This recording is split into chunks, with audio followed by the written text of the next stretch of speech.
how much do you really want it? Because I know that the people who really want it make it happen because they're just out here grinding every second of the day. There are so many people that work so hard and they are where they're at and they can't get out of that. They aren't able to. They don't have like the resources to be able to get out of that.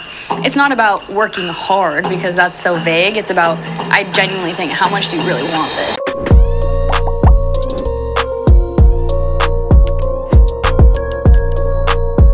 Millionaires versus minimum wage workers. Is one better than the other? There has been subtle debates on if you're not a millionaire because you're just not determined enough, because you just don't have the passion or the drive, or you just simply want to be stuck in a 9-to-5 cycle. Now, this topic has been more of a debate now more than ever since you have TikTokers, Instagrammers, YouTubers, influencers blowing up, businesses doing well, they're doing numbers, 100 million in sales, 200 million in sales. Is it better to be a minimum wage worker or a millionaire? Or do you just not care? Let's take a look. Welcome back to Middle Ground. I'm John, the host of Radical Empathy. I will be moderating today's discussion between teen millionaires and minimum wage workers. If you work hard, you'll be rich. Agree or step forward? Let's see what y'all think. The harder you work, the richer you are. When I think about hard work in my brain, it genuinely goes to janitors, fast food workers. That is a grind. That is hard work. What I genuinely do not consider hard work, but I want it so bad. I lift 100 to 120 pound dogs into the tub. And then after I'm done washing them, I lift them back out onto the ground. It's hard work. You got to be dedicated and you got to love what you want to do. There's working hard physically, doing physical labor, and then there's working hard in consistency, and then there's working hard with intelligence, working smarter, not harder is kind of the term people use. But I think a lot of people are consistent because they kind of are forced to be consistent. You kind of have to wake up and do what you got to do because you have bills to pay and a life you want to live. But a lot of people are working consistently and staying in the same place versus okay, my game plan is I'm going to work hard at this so that I can get to this position, which will take me to here, to here, to here. And I don't know, I think when you have the ability to conceptualize what that looks like for your long-term state, then that's where the working hard does lead to you being rich in several areas. But I think a lot of people are consistent in their work, but that doesn't mean they're actively trying to get out of being in the same financial position that they are. Mm-hmm. And I agree with what she's saying to an extent.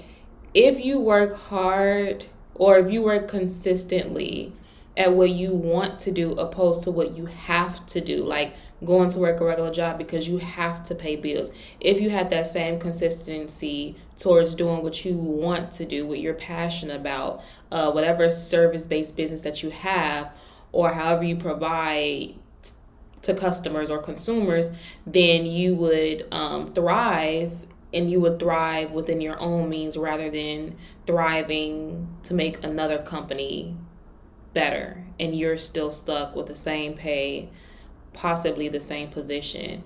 What do you guys think about that? I feel a lot of it has to do with risk. If you have this grand idea or you want to do this, you can do it, but it's going to take a lot of risk, and that's really scary for a lot of people. And if you want it, for me, I started multiple businesses, and when I did, I had to pour a huge chunk of money, and that's such a risk. For example, I bought a nail salon, and it failed. And I poured so much money into that, and then I just had to, all right, buy money, throw it down the toilet. So, you have your wins, you have your losses. I've had my losses, and I've had my wins, and that's just kind of how it goes. Mm-hmm. No risk, no reward. All right, bring in our disagreeers. It's hard to take a risk when you don't have the finances to take a risk. There are people who all of their money goes to their bills, all of their money goes to their kids, all of their money goes to necessities, and they don't have the money to take a risk, or they will be legit flat on their faces. But I would say if you have the resources, and the resources could be anything. It could be even someone to live with in case it just don't pan out. That's not ideal, but it is a resource. And a lot of people, they just don't have that, you could thug it out and live in your car for a while, but risk is different for everybody.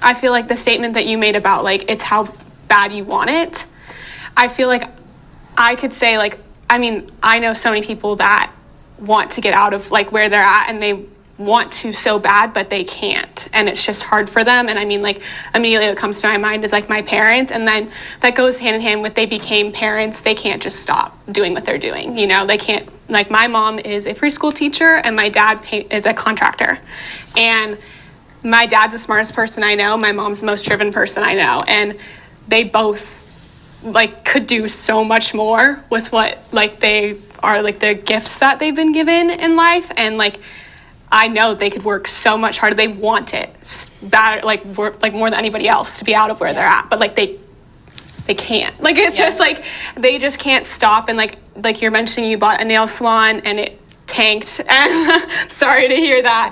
Okay. But like we don't, like, our family wouldn't have had like the money to just let that fly out the window. Like they couldn't take that risk, because if they take that risk, we're done. Yeah. Like we don't have that sort of like resource to be able to even jump into that. Mm-hmm. Do you think that, to piggyback kind of off what you were saying, do you feel like your career and life being able to hit its absolute potential stops at having kids?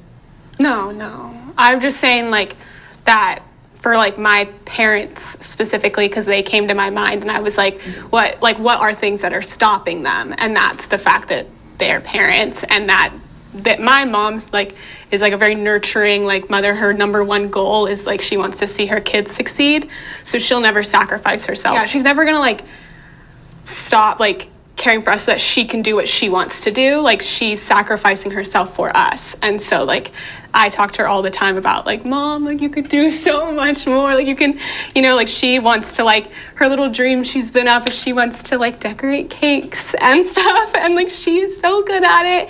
And she like has a little like folder of all these like ideas. And I'm like, do it, like just do it. But she can't, because she works like every single day at school. Like she's a teacher. She's there from like, what is it, like 6:30, 7 a.m. to like 6 at night. She's there at the school, and she doesn't have really time to do that. And then when she's not there, like she's trying to help me or my brother. And like, it's just like, that's her role. And then my dad is working every single day, all day. Yeah. Do you think that Her mom could find a time. If her mom liked to decorate cakes and stuff like that, maybe I would say the weekend, even if it's just one day out of a week. Yes, a business does call for more of your time.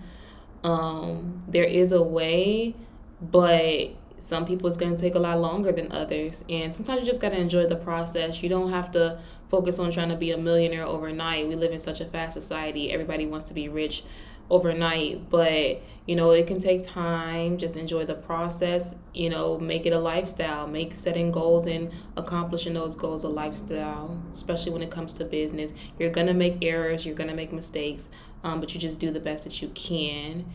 And some people, they probably just don't want to be rich either. This absolute best period in their life to pursue their goals and dreams is before children or before marriage? Like, do you think it's when someone is one in themselves and doesn't, or just like for all of you, kind of that question? I mean, I think it can like happen before you have children. Seems to me to be a good time to really try to pursue, because you don't have other things that you're worried about and like tying you down to like deal with. And like, so like that's obviously like I want to get done with all of my schooling, get a job, everything before I get married, before I have kids, because that just seems like it's gonna hold me down. I'm like, I can't like even think about doing that right now. But I mean, there's obviously the cases where people get super successful after like that. I mean, what, like 40s, 50s, wherever they're at, like, and they've already had like 3 or 4 kids, whatever. But I don't know, I don't really hear about too many people that have that many like young children that are really like successful. I feel like it can happen a lot before, and maybe once they're out from under your wing. I don't think that people are willing to take that risk when they have a child, especially because you're bringing an entire human being into the world. So and it's just like you hear it from every person who's like a new parent or just like a parent in general, is that their entire mind and everything has changed. Their entire world always has hear changed that, because yeah. they have this new human being, and of course they're not going to want to pursue something that is so rocky and like take a big risk when they have such a valuable asset. Not to call a child an asset, but you know what I mean. So I think it's just taking risks. People aren't going to take them as much It's kind of when like, they have children. because your failure is their failure in a sense. Yeah, like you can well. completely ruin their entire life if you like really mess up.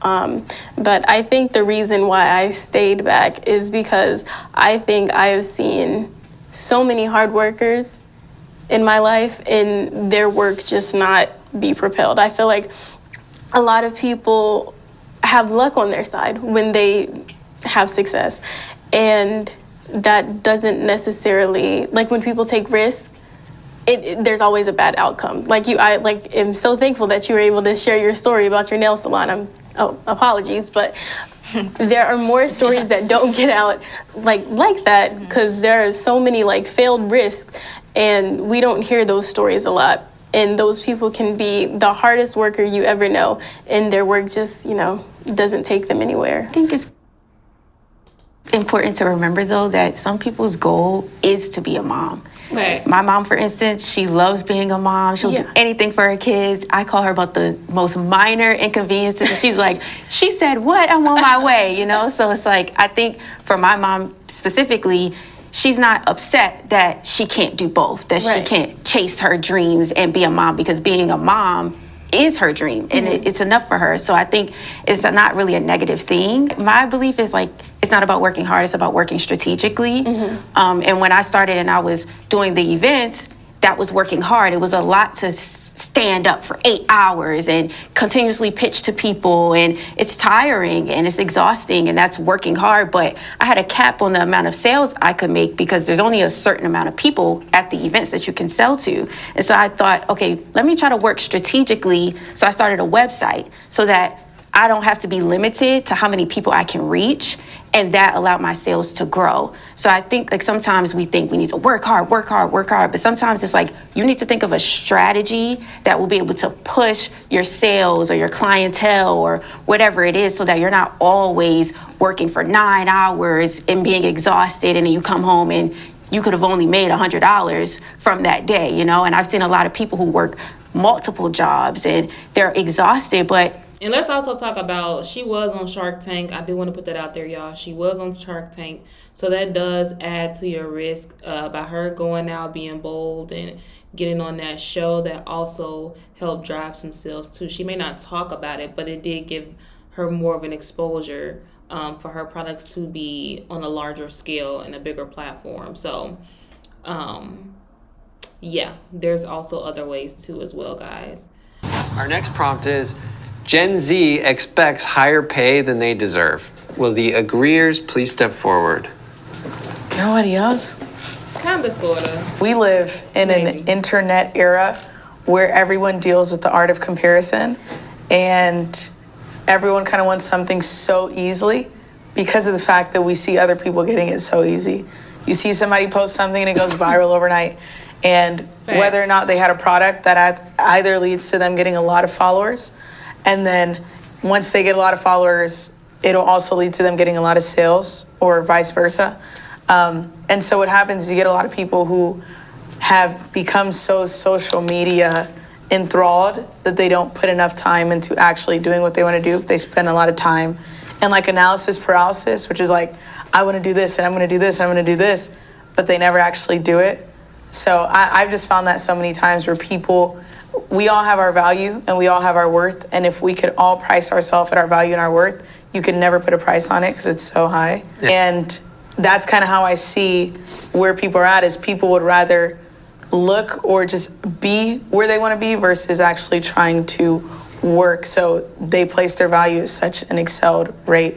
And that's, I don't know, it's the social media age. I honestly blame it on that. But yeah. So I've employed people from the age of 60 and up, and then people like fresh out of high school. So it's a big range of people.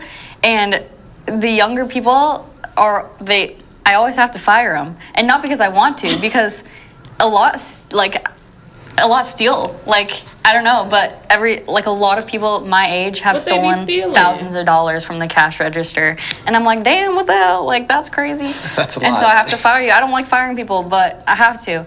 And then even if it's not stealing, it's like, I'm sick today. I'm sick today.